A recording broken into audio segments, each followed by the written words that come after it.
We are now in day 7 of the manhunt for the escaped inmates who broke out of the Orleans Justice Center. 5 of them remain on the run. Thank you for joining us. I'm Sharice Gibson. And I'm Katie Moore. As that search continues, we've learned that 2 women accused of helping the inmates appeared in court for the first time. A judge gave Courtney Harris of New Orleans a bond of $2.5 million. State police say Harris gave a ride to 2 inmates who are still on the run.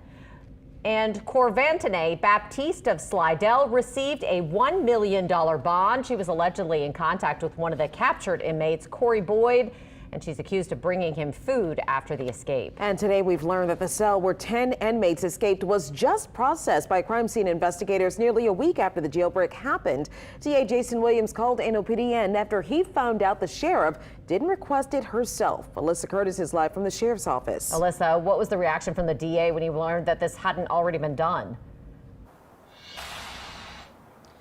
Katie, Sharice, he said it was troubling. District Attorney Jason Williams says time is of the essence, especially in a case as big as this.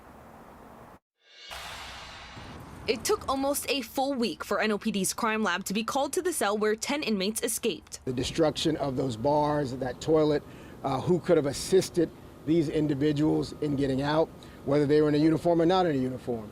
And obviously fingerprints, DNA, these pieces of evidence tell a story. And the DA had to make the call.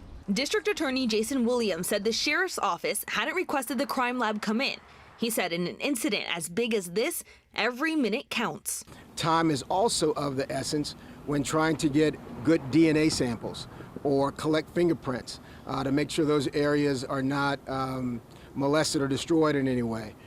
And so I am deeply concerned that there was not an immediate request by the sheriff. Lack of evidence and delay in sharing information has been a reoccurring theme since the inmates escaped. First, the delay in the sheriff notifying anyone else about the breach.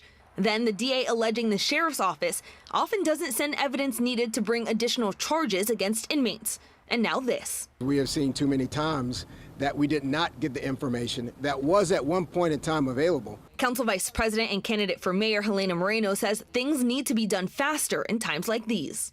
Whenever, there's some type of investigation, whenever there is some kind of emergency, there needs to be a faster response, no doubt about it. And WWL Louisiana has learned the district attorney's office is wasting no time in sending letters and collecting information for its own investigation. We're just doing our job. We're just collecting as much information and evidence as we can so that we can figure out who all was involved in this.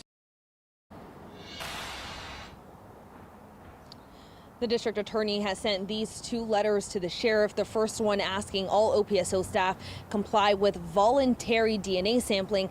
A second requesting the sheriff preserve all information, data, surveillance footage from April 1st through yesterday. Reporting live from OPSO, Alyssa Curtis, WWL Louisiana. All right, thanks so much, Alyssa.